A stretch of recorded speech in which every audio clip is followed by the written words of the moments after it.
La question de la succession du président camerounais Paul Biya, au pouvoir depuis 1982, est à nouveau d'actualité.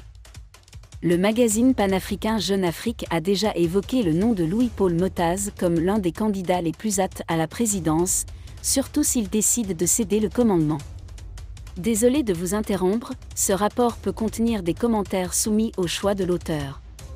S'il vous plaît, si vous êtes nouveau sur cette chaîne, veuillez vous abonner et activer la cloche de notification. De cette façon, vous serez averti lorsque nous publierons de nouveaux rapports sur cette même chaîne. Merci. Dans cet article, nous reviendrons sur les détails de cette éventuelle succession, en mettant en avant le parcours et les relations étroites entre Louis-Paul Motaz et l'actuel président. Louis-Paul Motaz, l'actuel ministre des Finances du Cameroun, entretient des liens familiaux étroits avec Paul Biya.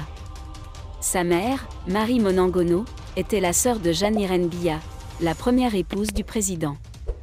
Cette proximité familiale a permis à Louis-Paul Motaz de grandir au sein du couple présidentiel et de bénéficier de leur influence. Après avoir obtenu sa licence à 17 ans, Louis-Paul Motaz entame des études de droit à l'université de Yaoundé, au sein de la famille Biya. Il est ensuite diplômé de la faculté de droit et entre à l'École nationale de gestion et d'études supérieures, ENAM, où il arrive premier de sa promotion. Il poursuit ensuite ses études en France, avec une spécialisation en droit public et transports internationaux. De retour au Cameroun, il travaille dans le secteur public et gravit rapidement les échelons. Il a occupé des postes importants au sein de Cameroun Shipping Lines et de la compagnie aérienne nationale Camer. Son expérience de gestion et son réseau de contacts se sont considérablement élargis. En 1999, Louis-Paul Motaz devient directeur général de la Caisse nationale de sécurité sociale, CNPS, occupant un poste clé au sein du gouvernement camerounais. Cette étape marque son entrée dans le monde politique. Même si Paul Biya a fêté ses 90 ans en février, la question de son successeur reste toujours d'actualité au Cameroun. Louis-Paul Motaz, avec son parcours impressionnant et ses liens familiaux avec le président, est souvent cité comme l'un des candidats potentiels à la présidentielle.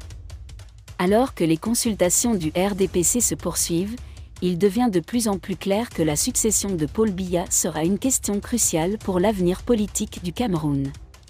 Élections anticipées et révision constitutionnelle au Cameroun en 2024.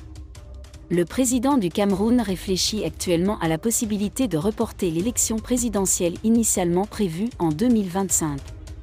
Selon des sources fiables, le scrutin pourrait avoir lieu d'ici fin 2024. Merci d'être resté avec nous jusqu'à ce point.